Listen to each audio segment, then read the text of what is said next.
Olá novamente, eu sou Mendes Gabriel e bem-vindo a mais um episódio do Papo Reto. Hoje vamos trazer um tema muito quente e necessário. Vamos falar sobre os resultados das eleições legislativas de 2025. Iremos fazer questões como que tipo de impacto esta teve nos direitos humanos, na inclusão e na sociedade. Como também vamos incluir questões que influenciam a vida cotidiana, como a escola, o trabalho e até mesmo as ruas. Para esta conversa, chamamos alguém que está muito familiarizado com os bastidores da política. É formado em Ciências de Engenharia Biológica, foi líder da Juventude Socialista, deputado à Assembleia da República e é atualmente presidente da Assembleia Municipal de Almada.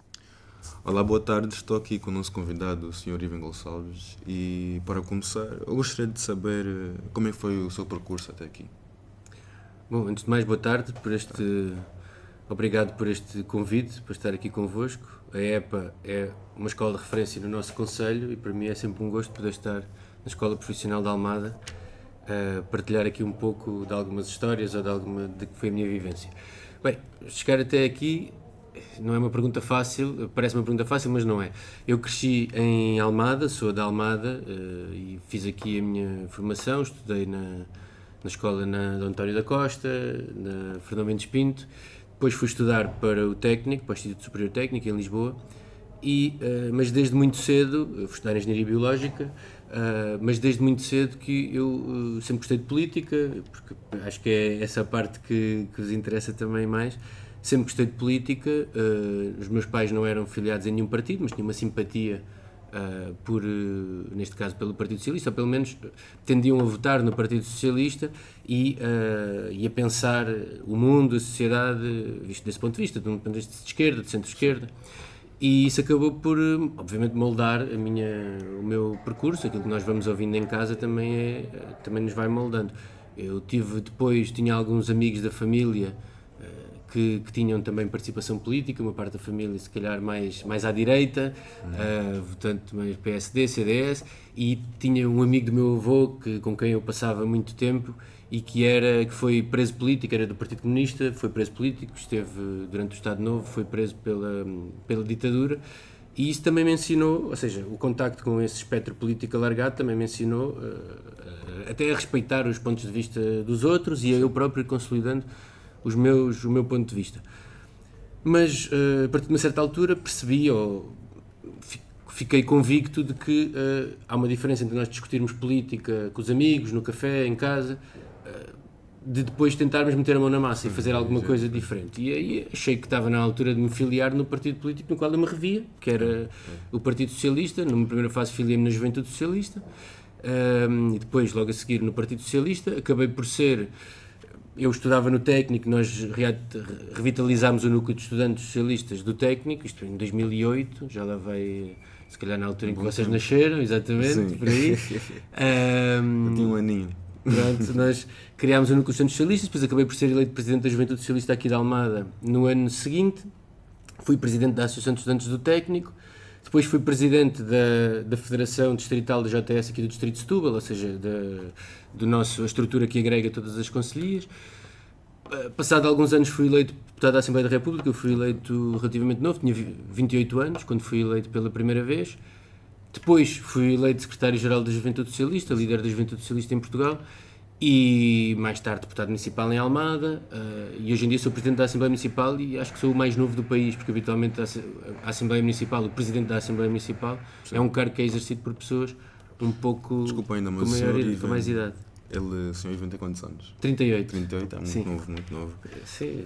Falou muitas coisas interessantes, mas uma coisa que me captou a atenção é o senhor Ivan fez engenharia biológica, certo? Uhum, sim. E política é algo muito diferente. O que é que convenceu o Ivan do nada a pensar, eu quero ir para a política? Não foi do nada, eu sempre gostei de política. Sim, sim. Aliás, as minhas duas disciplinas preferidas na escola eram a matemática e a história, quando eu era. São duas coisas muito diferentes.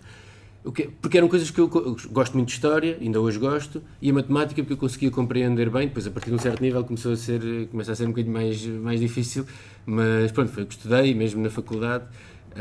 Mas gostava, tinha genuíno gosto. A razão foi porque, também por uma questão prática. Pareceu-me que eu não pensei ser político, não pensava que a minha vida fosse fazer política. Eu gostava de política, mas tinha que ter uma ferramenta de trabalho e achei que a engenharia era algo que eu mais facilmente me ia ajudar depois, questão quando eu financeira. começasse a trabalhar. A empregabilidade é alta, também era algo que eu gostava. Pronto. Com o tempo tive a oportunidade de começar a fazer política a toda a hora, quer dizer, eu hoje em dia não faço política profissional, ou seja, não porque a Assembleia Municipal, o ser deputado municipal em Portugal, o presidente da Assembleia Municipal, não é um emprego a tempo inteiro. Eu tenho o meu emprego, quando estava no Parlamento, quando fui deputado da Assembleia da República, isso é um emprego, ou seja, fazes a tempo inteiro, ser deputado da Assembleia da República, podes fazer ou não, mas eu estava em exclusividade no Parlamento, mas desde há um ano e pouco, quando deixei de ser deputado na Assembleia da República, regressei à minha vida. Agora não deixo de fazer política, lá está, nas horas vagas. Sim, sim. As horas vagas que por vezes são muitas horas e acaba por ser, a minha vida acaba por estar muito ligada depois à política, porque gosto muito de fazer isto. Agora não vejo a política como sendo uma carreira da qual nós possamos única e exclusivamente fazer a nossa vida. Não, o que é importante é quem gosta de política, quem gosta de fazer política, estar, fazer, debater e depois também há outros momentos em que vamos fazer outras coisas da nossa vida. Isso é verdade, fundamental. isso é verdade. Mas eu agora queria falar sobre as eleições, mas antes disso, eu sou um bocadinho chatinho. Eu gosto de saber as definições, as expectativas diferentes das pessoas. O que é que define como política? O que é fazer política para o senhor? Bom, para mim fazer política é estar envolvido naquilo que são as decisões da nossa comunidade. Ou seja, a política existe sempre.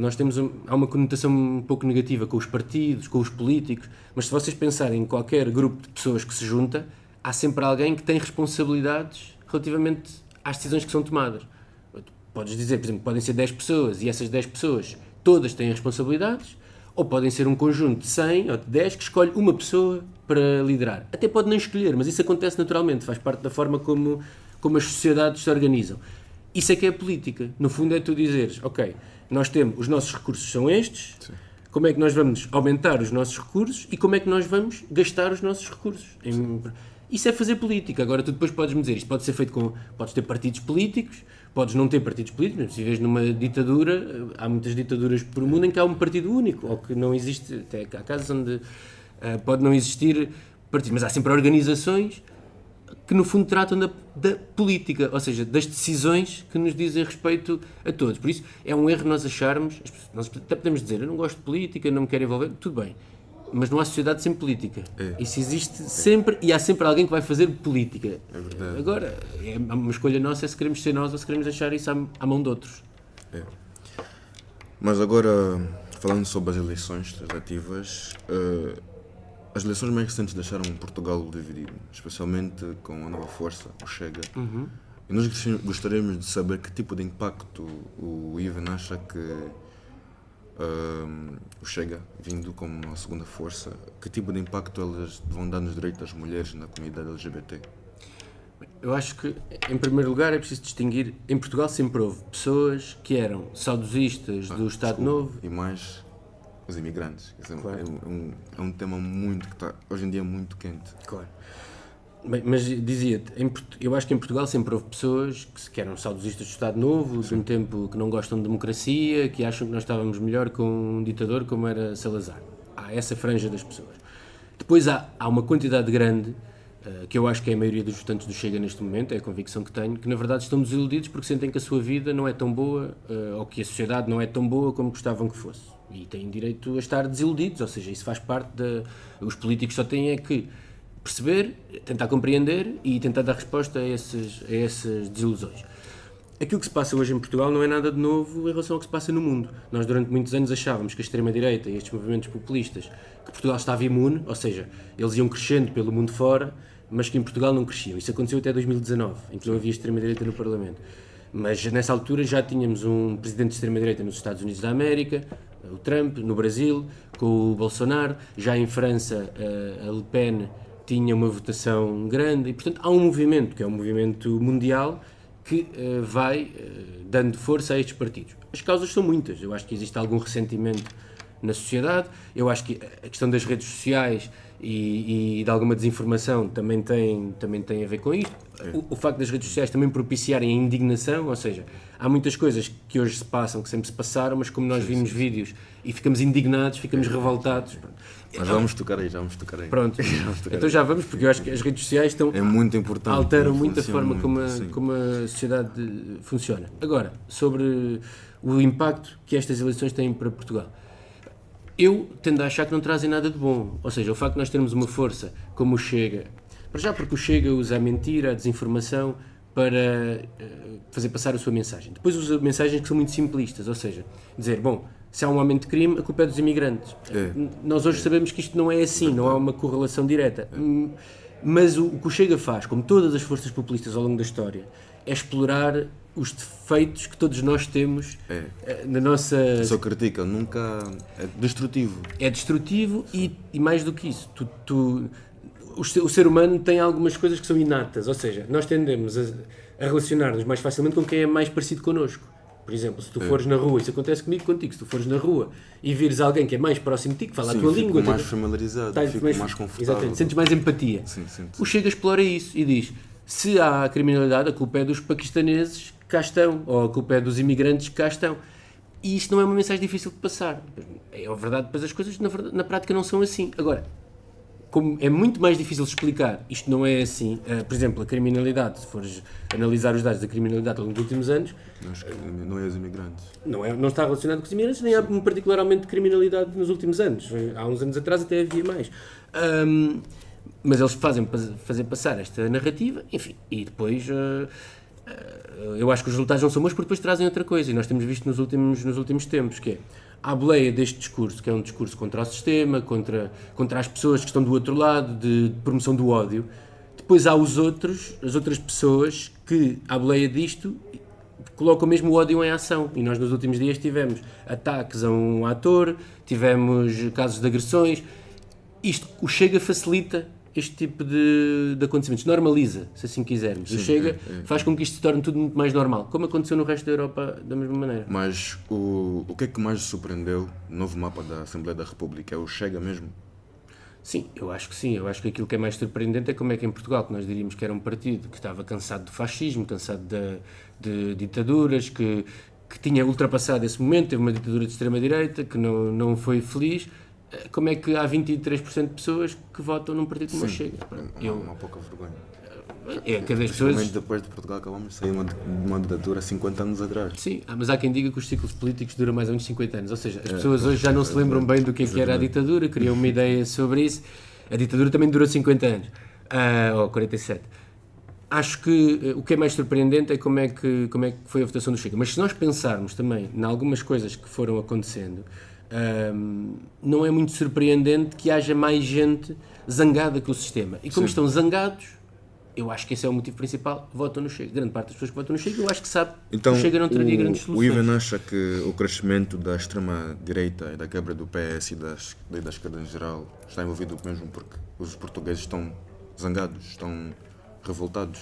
Eu acho que não são os portugueses, atenção, quando nós dizemos, o Chega não venceu as eleições, o Chega teve 23% dos votos, foi a segunda força, teve muito mais votos do que aquilo que seria desejável e até do que eu esperaria, mas apesar de tudo ainda há um conjunto de portugueses que é muito maior, que rejeita ou que não se revê naquela solução. Mas sim, acho que o principal, acho que grande parte disso tem a ver com o ressentimento de parte da população portuguesa, e isso vê-se até nos sítios onde o Chega teve melhor votação, que são em sítios onde existem mais fragilidades sociais, por exemplo. Sim, tendo em conta com as novas eleições e os resultados, há quem diga que vai ser mais com o mesmo, mas também há outras pessoas que dizem que estamos num ponto de viragem. Acha que os direitos que estão garantidos hoje podem ser recuados no futuro? Já há pouco me fizeste essa pergunta e eu não respondi. Bem, eu acho que os direitos nunca podem ser dados como adquiridos. Nós tendemos a achar, e ao longo do último século, 2 séculos, criámos em nós próprios uma convicção de que a história anda sempre para a frente. Ou seja, nós olhamos para trás e dizemos, claro, isto evoluiu e é assim que deve ser. O problema é que se olhares para a história da humanidade, e é por isso que é tão importante saber história para compreender a política, a história não anda sempre para a frente. Há alturas em que há avanços e há alturas em que há retrocessos. Sim. E aliás, E é normal até se olhares para aquilo que se passa na história, quando há uma época de avanço, ou seja, de maior liberdade, depois há uma reação. Por exemplo, se tu fores ver o que era o século XIX, o final do século XIX, havia muito mais liberdade numa série de setores da vida pública do que depois em certos momentos do século XX. Ou seja, as coisas têm altos e baixos. Isto para dizer o quê? É claro que os direitos adquiridos são sempre em risco. Vou-te dar um exemplo. Os negros nos Estados Unidos da América começaram a ver os seus direitos mais limitados no início do século XX, na primeira metade do século XX, porque houve uma altura anterior em que tinham até mais liberdade. Ou seja, houve uma retração nesses direitos. Sim. E nós, visto daqui, tendemos a achar que não. Ou seja, Não só também os negros, os imigrantes nos Estados Unidos agora estão a ser deportados. não, agora estão. A minha questão era só com o fim da escravatura, nós tendemos, quando vemos de longe, ou seja, acaba o fim da escravatura e depois é sempre a ganhar direitos. Não foi assim. Houve ganharam direitos, perderam direitos e depois recuperaram-nos na década de 50 e 60. E isso passa-se, por exemplo, pela comunidade LGBT, claro, as mulheres.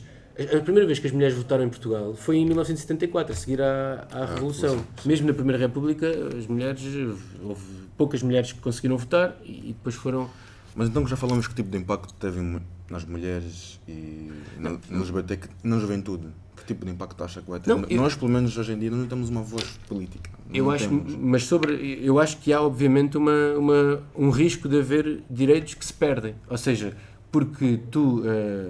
se vires em países onde a extrema-direita governa, no caso da Rússia ou da Hungria, a comunidade LGBT, por exemplo, tem muito menos direitos do que tem neste momento em Portugal. E para os jovens, obviamente, nós temos hoje um fenómeno que é evidente, que é parte dos jovens votam nestes partidos de extrema-direita. É preciso perceber porquê, mas obviamente vão ser os jovens que vão ser mais afetados por este retrocesso, se ele algum dia acontecer. Aquilo que nós temos de fazer é combater, é não deixar que isso aconteça. Ainda agora vimos, por exemplo, uma questão. O aborto, que era uma questão que em Portugal estava mais ou menos estabilizada. É isso que eu queria chegar, na igualdade de género. Sim, mas há movimentos de extrema-direita, apoiados no Chega, etc., que querem voltar a debater a questão do aborto e das mulheres poderem fazer aborto até às 10 semanas, que é aquilo que se passa hoje em dia. Até há pessoas do Chega que dizem que mesmo que existe uma violação, que as mulheres não devem poder fazer um aborto. Eu acho que sim, na minha também. Eu acho que é uma visão de sociedade quase medieval. Muito conservadora mesmo. É voltar à Idade Média. Mas então, bora falar então da igualdade de género. Vamos. As mulheres continuam a receber em média, pelo menos, cerca de menos 16% do salário mínimo. Também são uma das maiores vítimas de violação doméstica e têm mais dificuldade em chegar a cargos de liderança e enfrentam maiores riscos de pobreza.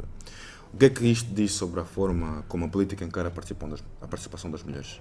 Não, diz que há muito trabalho por fazer, porque, mas de facto, se tu olhares, por exemplo, para a Constituição da primeira Assembleia da República a seguir ao 25 de Abril, o número de mulheres era muito, muito baixo. Tem vindo a subir ao longo dos anos. É óbvio que não sobe, e mesmo o número de mulheres que estão em cargos de liderança, o número de mulheres na faculdade, hoje em dia as mulheres já são mais na faculdade do que os homens, já há algumas décadas. Isso é verdade também. Mas com o tempo, as mulheres estão a ocupar o papel que é seu na sociedade. Agora, isto não se faz só com leis, porque, por exemplo, se nós em casa continuamos a ter uma sociedade em que as mulheres têm que perder muito mais tempo com o trabalho doméstico do que os homens, é óbvio que elas depois não terão a mesma oportunidade, porque não têm a mesma disponibilidade para dedicar o seu tempo à carreira profissional. Sim, porque o problema é que há gente por aí que diz que a igualdade já está atingida, já está alcançada. E eu acho que não faz sentido.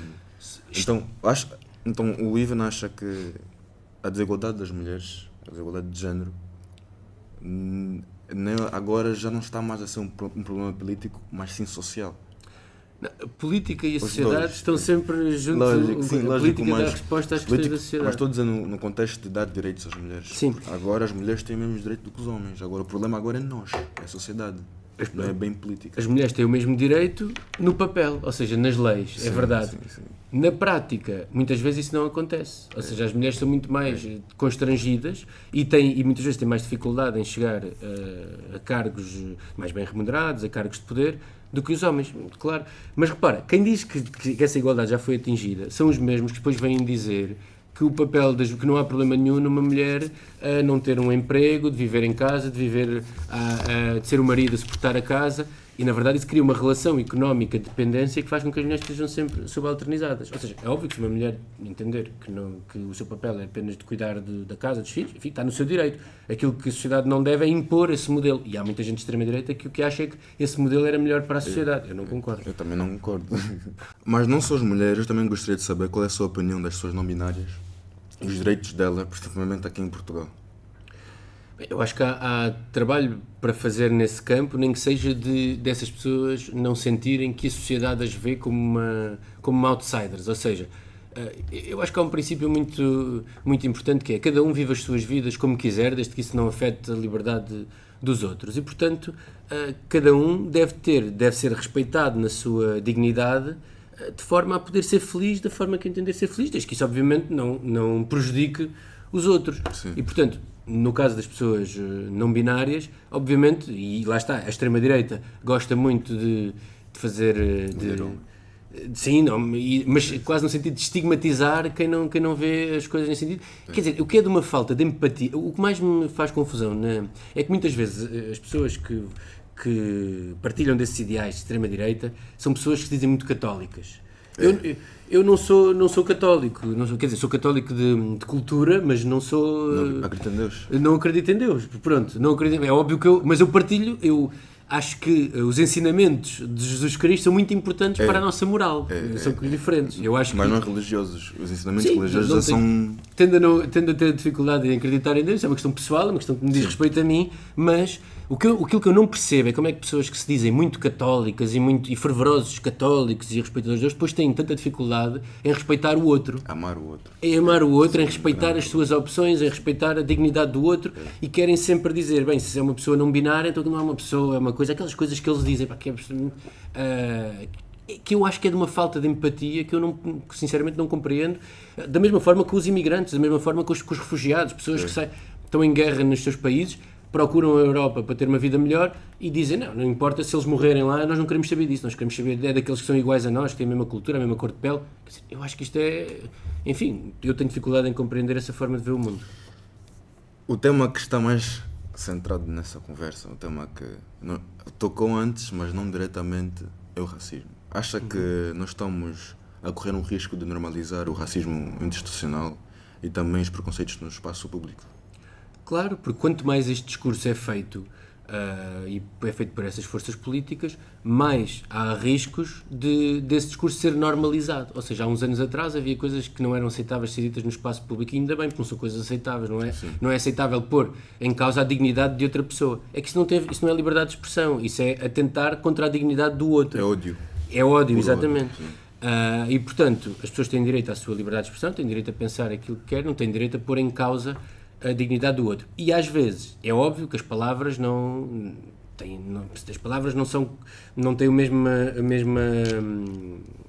mesma consequência que as ações. Ou seja, não é o mesmo chamar o nome a uma pessoa e agredi-la. Mas muitas vezes um discurso de ódio leva a ações de ódio. Físicas, sim. E como estamos a ver em Portugal e no resto da Europa. Então, por exemplo... E nos Estados Unidos, desculpa. Especialmente nos Estados Unidos, exatamente. Então, no livro falando sobre racismo, um dos mais renombrados autores, o psicólogo Jorge Vala, escreveu Racismo Hoje. Ele diz que, tal como um vírus, o racismo desenvolve-se, adapta-se e sobrevive até dentro das sociedades democráticas. Já falou, mas eu queria mais saber da sua experiência pessoal. Ainda sente que esse vírus está ativo em Portugal? Acha que pode crescer com este novo Parlamento? Sim, acho que sim. Acho que há sempre o risco de crescer. Com o crescimento das forças de extrema-direita pode crescer ainda mais e vai no sentido daquilo que eu dizia no início. Porque o racismo vai ao encontro de alguns preconceitos que todo o ser humano tem, que é de maior empatia com as pessoas que lhes são mais parecidas. E, portanto, tende sempre a desvalorizar aqueles que são diferentes. Diferentes na orientação sexual, no género, na cor da pele, na cultura, na religião, enfim. E é óbvio na cor da pele é das diferenças que são mais visíveis e que mais foram perpetuadas ao longo de décadas, centenas de anos de diferenciação entre as pessoas. Uma coisa que eu notei é que o Ivan é muito de esquerda, né? Muito à esquerda. Não, muito acho que socialista. em algumas coisas sou. Eu também sou, eu sou muito liberalista, também muito progressista, na minha opinião. Eu acho que sou progressista, eu acho que cada um tem o direito de viver a sua vida e de escolher a forma como quer vivê-la. Mas muitos, acho que eu não tenho nada contra a iniciativa privada. Sim. E eu acho que isso também é importante para o progresso económico. O que eu acho é que nós não nos podemos esquecer dos mais vulneráveis, por exemplo, em termos económicos. Eu acho que nós, obviamente, aquilo que temos que garantir é que as pessoas têm acesso à igualdade de oportunidades. Eu não vou muito naquela conversa de que só quem tem sucesso o teve porque teve mérito. Teve mérito, mas também mas muitas vezes também tem sorte, muitas vezes também tem as condições de partida que ajudam, e há muita gente que tem sucesso e que tem pelas condições de partida, fundamentalmente, e portanto... não, acho que ao longo das últimas décadas nós temos vindo a ser intoxicados por uma conversa neoliberal de que até o pobre consegue virar multimilionário. Isso é muito raro. É muito raro, exatamente. E habitualmente são cantigas de embalar para os mais pobres não acharem que podem chegar. Voltando para os imigrantes, disse que é um mito completo que os imigrantes estão aqui para ocupar o país, tendo em conta que até diz, de acordo com as minhas fontes, aqui diz que os imigrantes contribuíram com 3,6 mil milhões de euros para a segurança social, que é 5 vezes mais do que receberem prestações. Então vi que essa ideologia que os imigrantes estão aqui em Portugal para prejudicar o país é uma completa mentira. Sim, isso é uma narrativa fácil que é pôr os pobres portugueses contra os pobres imigrantes. Mas é uma tática muito conhecida. Mas que estratégias, pelo menos para os jovens, que o Ivan pode dar, onde nós podemos inverter estes ódios ou até mesmo mitos e mostrar que a migração oferece mais vantagens do que desvantagens, não só culturais, mas económicas e também sociais. Eu acho que aquilo que temos é que dar a conhecer, porque nós tendemos sempre a colocar num plano mais negativo aquilo que não conhecemos. Depois, quando nós falamos com as pessoas que têm esse preconceito e essas pessoas têm ou amigos, ou conhecidos, ou familiares, grande parte dos portugueses tiveram familiares que emigraram para outros países. E todos nós achamos que esses familiares emigraram porque queriam uma vida melhor e têm o direito de ter. E, portanto, essa mesma empatia faz sentido nós termos. Mas eu acho que atenção que há aqui um tema que eu acho que também não se pode, nós não podemos ignorar. Sim. Eu acho que a imigração que nós temos em Portugal tem sido mais benéfica do que prejudicial, faz a economia portuguesa avançar. Agora, é verdade que a imigração traz desafios a uma sociedade. Como tudo, há sempre altos e baixos num tema. Há sempre altos. Por exemplo, a migração evolui a economia, principalmente em Portugal, é um país pequeno, mas também, claro, que há desvantagens. Que, por exemplo, há pessoas que aproveitam do governo, roubam dinheiro do Estado. Isso é normal. Sim, mas a maior parte... sempre desvantagens e vantagens. Isso é verdade. Mas na imigração... Mas a maior parte das pessoas não são os imigrantes, isso é uma conversa que se tem. Os imigrantes vêm receber prestações. A maior parte dos imigrantes vem mesmo para trabalhar. Agora, mas mesmo que venham para trabalhar, tu também não é possível um país receber uma percentagem de imigrantes de um momento para o outro e achar que depois fica tudo na mesma. Porquê? Porque ao mesmo tempo que tu recebes pessoas novas, especialmente se tiverem línguas diferentes, culturas diferentes, tens que fazer trabalho de integração. Tens que garantir que essas pessoas têm condições para viver uma vida digna. Até para as protegerem elas próprias de estarem numa situação de fragilidade. Exatamente. E portanto, eu acho, isso não faz com que eu, mesmo sendo de esquerda, como tu ainda há pouco dizia, porque eu não acho que a imigração tem que ser um motivo de atenção e não se pode achar que, a imigração não tem desafios nenhuns, não traz desafios nenhuns. Até porque se nós o fizermos, aquilo que estamos a fazer é criar uma sensação, que às vezes não é real, mas é naqueles que já cá estavam, uma sensação de insegurança ou de descontrole, que depois se vira contra os próprios imigrantes. E, portanto, sim. Eu acho que isso tem que ser, a questão da imigração tem mesmo que ser vista com pinças, porque nós sabemos que até os movimentos populistas de extrema-direita alimentam-se disso, alimentam-se dessas sensações, mesmo que depois elas não sejam verdadeiras. E na minha opinião, eu tento ser imparcial no máximo, mas na minha opinião, quando Portugal, acho que foi em 2015, 2014, onde mandou um mandato que basicamente todos os migrantes poderiam vir cá, eles foram muita desorganização. Eles deviam ter planeado isso com detalhe, porque agora o problema é, o migrante vem cá, não consegue ter documento, não consegue ter residência, porque há milhares de pessoas na lista. Sim, é isso mesmo, que eu tendo a concordar, ou seja, sim.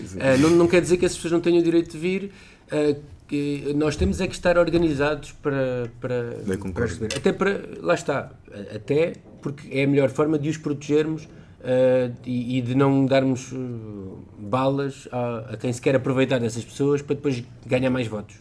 Falando sobre a desigualdade social, porque também não é só uma questão de esforço, é contexto, é política e acesso. Em Portugal os dados não enganam. Quase uma em cada 6 pessoas está em risco de pobreza. Isso é cerca de 16,6% da população. Somos o terceiro país mais desigual da União Europeia, segundo o índice de Gini. E os CEOs ganham 36 mais vezes do que um trabalhador comum. Isso é mérito ou injustiça nas próprias estruturas sociais? Eu acho que é injustiça nas próprias estruturas sociais. Aliás, eu quando era deputado da Assembleia da República, fui o primeiro proponente de uma resolução que fazia com que a ideia que tinha era no sentido que dentro de uma empresa o salário da pessoa que tem um salário mais baixo, o vencimento da pessoa que tem um salário mais baixo, estivesse indexado à do CEO. Ou seja, o princípio é básico. Se uma empresa é capaz de gerar lucro, esse lucro tem que estar indexado, tem que ser distribuído entre as várias pessoas dessa empresa. O que é que nós na altura propunhamos? Era uma proposta da Juventude Socialista, que o CEO não pudesse ganhar mais do que 20 vezes mais o trabalhador que recebe menos na empresa. Ou seja, dizer, bom, a empresa tem lucro, é mérito de todos, obviamente, então, distribuído de forma diferente. Desculpa por interromper. Sim. Essa é a sua estratégia de combater contra a desigualdade na prática? Não, mas depois na prática essa proposta ainda não foi implementada, nunca foi implementada. Mas pretende fazer isso só na Assembleia da Almada? Ou... Não, ela foi aprovada na Assembleia da República, mas era uma resolução, ou seja, uma recomendação ao Governo. O Governo não a implementou. Isto foi, salvo erro, 2017, 2018. Enfim, este é um mecanismo. Pode haver outros mecanismos. Tu podes penalizar uma empresa em sede de impostos se tiver essa desigualdade salarial muito agravada. Podes fazer por diversos mecanismos. Sim, mas eu queria entrar mais no contexto de políticas públicas. Acha que ia fazer diferença se nós fazíamos os salários mínimos mais altos, se nós fazíamos a habitação mais acessível, nós dessemos mais apoio à educação da juventude?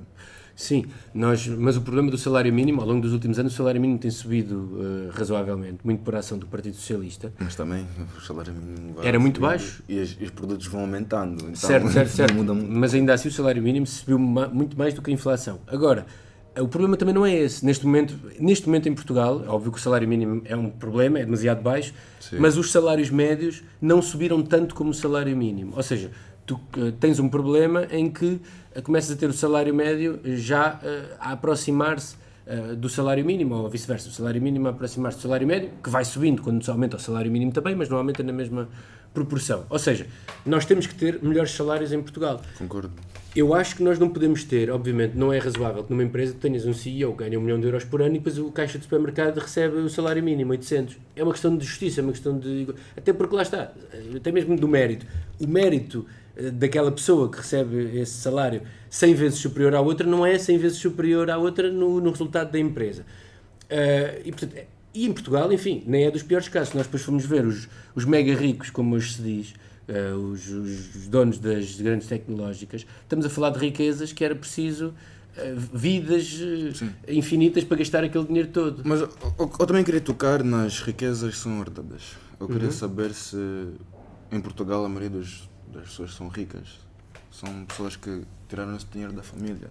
Sim. Acha que o contexto familiar continua a ditar o futuro?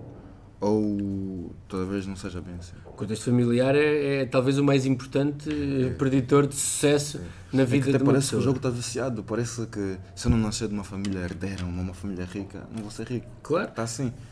Está e até está de outro ponto de vista, que é quem nasce numa família, por exemplo, em que os pais tenham mais qualificações, tem uma maior probabilidade de ter mais qualificações, e isso não tem a ver com a pessoa não tem a ver com uma questão propriamente de mérito, tem a ver com as condições de partida. Sim. É óbvio que temos que... Eu acho que um dos papéis do Estado é equilibrar também este jogo. Concordo, porque alguém de uma família, imagina, tem alguém que trabalhou por mérito, alguém que tem dinheiro, vai sempre conseguir entrar, vai sempre conseguir ter dinheiro de papar. É preciso que o Estado exerça também uma função que é redistribuir a riqueza que existe. E isto faz-se através de impostos. Ou seja, quem mais tem deve pagar mais impostos para redistribuir, para poder ter uma vida digna. Agora, também é preciso respeitar o esforço, ou seja, quem herda o património também é, em teoria, resultado de esforço dos seus antepassados e, portanto, isso também deve ser, de alguma forma, respeitado e é preciso nós garantirmos que há um equilíbrio entre estas duas vertentes. Agora, a desigualdade social, de facto, é um problema, e eu acho que é um problema em Portugal, é um problema na sociedade moderna e um problema maior até, eu acho que a maior parte se calhar dos jovens, ou grande parte deles, não vê isto como um problema, porque, lá está, falávamos há pouco, nós hoje, há uma cantiga que nos é vendida sobre as questões do mérito, que foi muito promovida pelo neoliberalismo, e aquilo que diz é, não se preocupem, vocês podem ter menos, mas se trabalharem muito, um dia vão ser como o Elon Musk, não vão, provavelmente não vão ser. Houve várias vezes, eu sou jovem, muito jovem, eu aposto que há inúmeros jovens por aí que, mesmo que tentassem, sempre sentiam que o jogo estava viciado. Eu já participei em várias competições e eu vi que às vezes não era sobre o mérito, às vezes era sempre mesmo no bolso. Que tipo de conselho das jovens, por exemplo, eu, que sinto que o jogo está viciado por causa desse sistema? Bem, eu acho que a forma de alterar esse jogo viciado é através da política. Ou seja, é óbvio que cada um... Então eu tenho de seguir política para mudar. Isso é uma opção que tu é que sabes que queres seguir. Não, mas sim, onde eu quero chegar é, obviamente, na nossa vida nós podemos fazer podemos tomar algumas ações, podemos tentar combater essa desigualdade que vamos sentindo, quem a sente. Agora, para alterar estruturalmente a sociedade, isso só se faz através da política, de políticas públicas, e lá está. Eu acho que aí o Estado tem um papel muito importante, porque é o Estado que tem que ter medidas para, no fundo, para equilibrar o jogo. O senhor Ivan está a criar um novo deputado. Mas sim, tinha dito anteriormente que os fake news está a ser um grande problema. O que é que acha? Quais são as estratégias que propõe, por exemplo, nas escolas, onde nós podemos evitar os fake news? Porque há muito fake news por aí mesmo. Aqueles imigrantes é um grande fake news, onde os imigrantes fazem a maioria da porcentagem da criminalidade em Portugal. O que é que acha que nós podemos, como é que nós íamos combater isso? Sim. Nós hoje temos um problema, é muito difícil, sempre foi muito difícil combater a desinformação, as fake news, como tu disseste. Hoje em dia, a nossa atenção está espalhada por... Quando eu tinha a vossa idade, para estar estou paternalista, mas quando eu tinha a vossa idade, ainda não havia smartphones, e a nossa atenção não era tão retida por estes aparelhos que nós hoje todos temos. Isto não acontece só quando eu tinha a vossa idade, porque há 20 anos atrás não havia smartphones ainda e, portanto, era mais fácil nós conseguirmos nós não tínhamos tantos elementos que nos puxavam a nossa atenção a cada momento. Hoje em dia nós sentimos sempre, toda a gente sempre não tem tempo para nada, porque a nossa atenção está sempre a saltar e cada vez é mais difícil nós termos tempo para parar, pensar sobre um assunto, por exemplo, para termos tempo para ler um livro. Eu próprio também sinto isso, eu lia muito mais livros há alguns anos atrás do que consigo ler hoje. Até porque a nossa atenção, os nossos mecanismos de retenção da atenção vão sendo alterados e vão sendo também viciados. Sim, mas onde eu queria chegar era principalmente, desculpe, que tipo de medidas a escola poderia dar para nós termos acesso a notícias que são reais e não fake. Mas era aí que eu ia chegar, ou seja, isto faz com que seja cada vez mais difícil, quando tu queres fazer política de uma forma séria, a política nunca é simples, ou seja, tu dizes, há aqui um problema, então nós temos que contextualizar, perceber o que é que se passa, ver os dados, etc. Isto é complexo. Habitualmente, em política, nunca nada é simples. As coisas podem dizer, a resposta, as causas de A são B. Raramente é assim tão simples. A sociedade é muito complexa, o mundo é complexo. E é muito difícil tu teres tempo, hoje em dia, para explicar as coisas de forma complexa. É por isso que as mensagens mais simplistas, mais populistas, se assim quisermos, que são mais fáceis de transmitir. Ou seja, quem tenta fazer o jogo da política de um ponto de vista sério, tem mais dificuldade. Onde é que eu ia chegar àquilo que tu estavas a perguntar? O que é que a escola pode fazer? É, no fundo, é educar, é tentar explicar que, ok, se vem uma coisa, por exemplo, política explicada de forma muito simplista, habitualmente tende a não ser verdade. Tende a não ser verdade. É preciso, ou, por exemplo, é preciso explicar que é preciso ver de onde é que vem aquela informação. Não é o mesmo vir de um órgão de informação credível ou vir de um TikToker qualquer, com todo o respeito para os TikTokers, mas não é a mesma coisa. É que o problema é a cultura. A cultura vai perdendo-se. Porque imagina, os jovens hoje em dia não veem mais informação, teatros, músicas, livros, tudo partido agora no Instagram, no TikTok. Acha que isso é verdade? Acho que esse é um dos grandes problemas que nós temos. Não é só os jovens. O problema é A maioria das pessoas. com sim, os jovens é mais difícil porque estão numa fase de construção da sua personalidade e vão moldar muito a sua personalidade pelo que se passa e por aquilo que vem. Se uma pessoa mais velha que tenha acesso a esse tipo de informação que é distorcida, habitualmente tem mais... Não são todas as pessoas. Hoje em dia, às vezes, os influencers são uma má influência. Uma grande má influência. Muitas vezes são, porque na verdade a única coisa que eles querem, lá está, é captar a atenção. Não importa se... Por exemplo, os meios de comunicação social tradicionais, supostamente, os jornais, as televisões, têm outra obrigação, que é de ver, ok, quais é que são os factos, verificar se os factos são verdades ou não, não dizer as coisas só porque capta a atenção. Um influencer não. Um influencer vai dizer aquilo que der mais likes. E qual é que acha que são as medidas de perigo? Qual é a verdadeira medida de perigo para prevenir influencers espalhar fake news? Eu acho que o perigo é aquilo que nós estamos a assistir, ou seja, tu tens uma sociedade cada vez mais desestruturada. Qual é a medida do perigo que nós estamos a fazer para combater contra isso? Eu acho que aquilo que temos que fazer para já é combater com educação, não há outra forma. Com educação, com cultura e ao mesmo tempo, eu acho que também têm que existir leis que digam muito, muito claramente o que é que cada um pode fazer e o que é que não pode, porque as coisas não são inócuas. Vou-te dar um exemplo. Quando foi criada a democracia em Portugal, a seguir ao 25 de Abril, estipulou-se, por exemplo, uma coisa que se calhar vocês já não sabem o que é o do direito de antena, que são aqueles momentos na televisão em que cada partido pode ir e tem direito a transmitir 1 minuto, 2 minutos, 3 minutos, enfim, em que tem direito a usar aquele minuto na televisão. Sim. Isto é uma coisa que na altura fazia muito sentido. Porquê? Porque a televisão era o sítio que toda a gente via, era o meio de comunicação que chegava a toda a gente. Hoje em dia isto é obsoleto, porque quer dizer, imagina, tu quando começas a dar o tempo de antena, o que fazes é mudas de canal. Eu nem uso a antena na minha televisão, tudo Netflix e YouTube. Pronto, exatamente. E portanto, mas a lei, ainda assim, a lei regulamentava os tempos de antena. A lei, por exemplo, regulamenta um partido político não pode fazer publicidade paga numa televisão.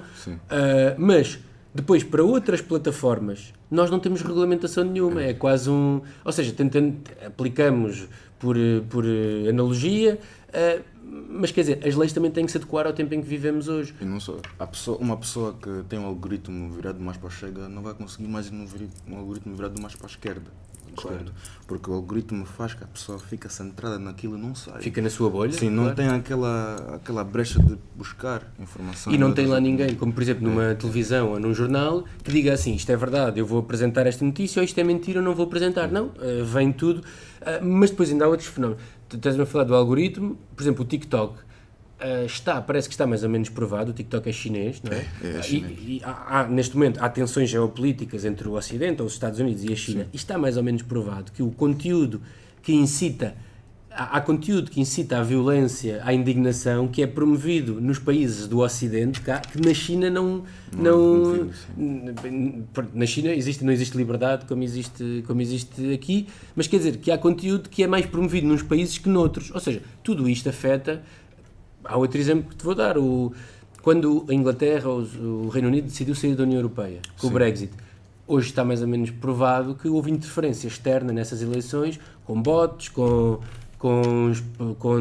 desinformação que era espalhada de forma cirúrgica, na altura muito associada à Rússia, mas enfim, não sabemos exatamente quem é que estava por trás disso, ou totalmente, mas porque isso depois tem influência política, porque no fundo estás a manipular o cidadão. Propaganda, literalmente claro. É propaganda. Mas agora voltar mais a um nível mais local, que é Almada. O Ivan tinha tocado na educação e a cultura, e como é que nós podemos colocar a cultura e a educação na política para os jovens? Pelo menos aqui no nível local em Almada. Sim, eu acho que há muitos projetos que existem a nível local e que tentam aproximar os jovens da participação política, da participação cívica. Por exemplo, a Assembleia Municipal de Almada tem um projeto que é a Assembleia Municipal Jovem, em que são eleitos deputados municipais que representam os outros jovens do Conselho e que fazem recomendações à Câmara no sentido de melhorar o nosso espaço. Mas há outros projetos, a Câmara Municipal promove a Assembleia de Delegados de Turma, promove também um fórum com crianças da escola primária em que podem dar as suas opiniões sobre o que é que devem e votam as recomendações sobre o que é que devem ser feito ou não, e isso é importante até para perceber como é que funcionam os mecanismos da democracia. Sim. E depois, Almada é uma terra de cultura, nós temos muito teatro, temos muitas exposições, temos muitas vezes não é tão usufruída pelos mais jovens, mas Almada é uma das terras deste país que melhor cultura oferece. Sim.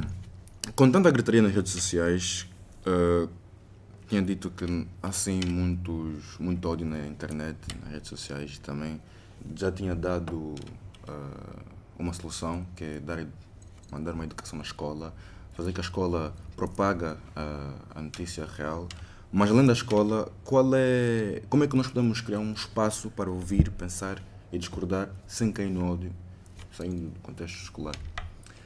Eu acho que isso é aquilo que nós estamos a fazer na vida no geral, que é, nós temos que ter espaços onde debatemos, concordamos, discordamos. Não há mal nenhum em discordar, as pessoas têm visões diferentes da forma como querem que o mundo evolua. Mas isso é o debate público saudável. Aquilo que não podemos cair é depois no outro extremo, é na ofensa, no ódio, na promoção do... Mas isso, eu acho que existem alguns fóruns, quer cívicos, políticos, dos partidos políticos, das associações... Mas pode nomear esses fóruns?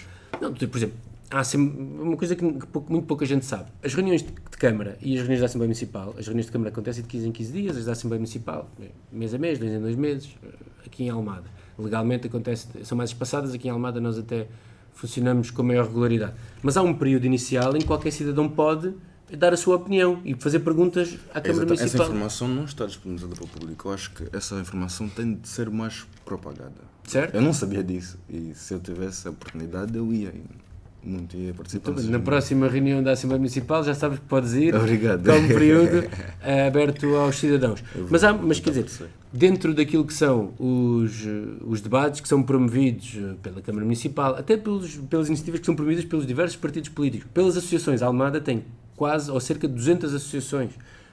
E o associativismo em Almada sempre foi muito forte. Nós temos uma raiz operária muito forte, também está muito ligado ao associativismo. Vocês não são desse tempo, mas tinham aqui um dos maiores estaleiros do país, a Lisnave, funcionava aqui em frente. Sim. Mas não é só a Lisnave, nós tínhamos também outras indústrias de cortiça em Almada, e isso faz com que a Almada tenha um movimento associativo também muito forte. Muitas vezes, lá atrás, quando o Estado não cumpria esse papel, eram as associações de operários, trabalhadores, que se ajudavam uns aos outros, que cumpriam esse papel de ajudar os mais desfavorecidos, mais vulneráveis. Sim.